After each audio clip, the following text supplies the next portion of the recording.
let's look at a simple deal, right? So let's say we're buying a $200,000 house, and you're the seller and I'm the buyer. And I come to you and I say, I'll give you $190,000. And you just say, no. I need 200. I need 200. That's my price. And I could walk away and say, hey, you know what? That's fine. We'll go look for a different $190,000 house. Well, now they're giving something up because they wanted that house enough to pay $190,000 for it. But you didn't get to make your $200,000 sale, let alone a $190,000 sale, because meeting in the middle wasn't there. So if we think creatively about this, like how can we address that? Because it may be, so let's say me as the buyer, I'm interested not in not paying $200,000. I'm afraid of the closing costs. I'm afraid of everything else that takes it from 190 cost to me having to pay 195 or 196. And it may be that we just have to collaborate and say, hey, you know what? I only have $19,000 to put down. And by me paying more than $190,000, I can't put $20,000 down. Yeah. It puts me over. I'm over budget. I don't have that. And so it may be that you can say, here's my $200,000 purchase price.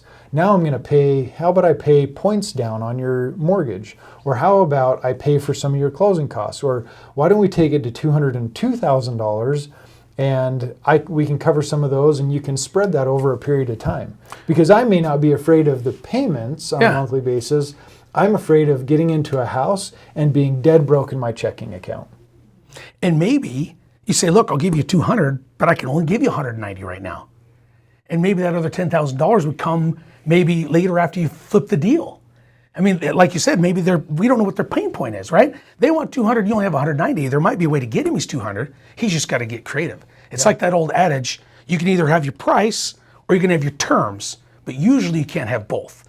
You want your terms, then I get my price. If I want my price, then you get your terms. And sometimes, which I have done, I've got my terms and my price, but that doesn't happen very often.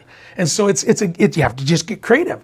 What is it? And you said it beautifully, that guy wanted X amount, this guy only had a certain amount, so how can we make it work? He still wants to sell the house, and this guy still wants to buy a house. And that's a house they're interested in, so there's gotta be a way to make it work. Yeah, and we have to get more and more creative in this market because of the fluctuation and the volatility, and the interest rates are higher, and we have to approach it differently. So it may be, and maybe it's not $10,000 cash that makes up for that $190,000 to $200,000 difference. Yeah, right. That $10,000 difference could be addressed by, why don't I give you a vehicle? Jason, maybe you have a young teenage kid that needs a vehicle to drive, and I have a $10,000 vehicle I can give you in exchange for that extra $10,000 in equity. Great. I don't have anything else. Yeah. But that serves a need that maybe they didn't know about before, but now it can come in a vehicle, or maybe it's some gold and silver, or maybe it's, whatever it may be. We're trying to get $200,000 in exchange of value